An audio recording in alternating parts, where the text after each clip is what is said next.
AL ไก่แน่นอนครับเกมนี้ เอาแล้วครับ ผมบอกเลยแล้วไปสี่เอาแล้วเห็นหนึ่งโอ้ยิงผ่านสโมกครับแบบนี้ AL ชาร์จยิงกับ 4K ครับพี่บู เหรอ แล้วโซลาซี่ปีนพีไนตี้ยังไงดีโซลาซี่เดินแรงแบบนี้ความมั่นใจมาอยู่แล้วนี่วาลิเจนนี่วาลิเจนแล้วเดินแรงแบบนี้อะไรนะ แป๊บนึงฮะเดทอย อะไร 4K บนขวาเขาไม่คอมโบกันคุณผู้ชมพี่บู อะไรนะ 4K แย่งเล่นหนึ่ง AUG ก็คมอยู่เหมือนกันนะผมบอกให้ จะหลุดช็อตสำคัญ ยิ่งกว่า 4K ท่านผู้ชม ช็อตสำคัญไม่คุยเหรอฮะเวียดนาม ยิ่งกว่า 4K ท่านผู้ชม เดทรอย ยิ่งกว่า 4K แพทติชอโล ครับผมไม่คือไม่คุยกันเลย การเดินคือรู้เลยฮะ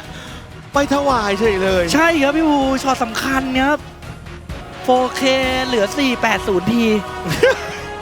ครับผม แบบ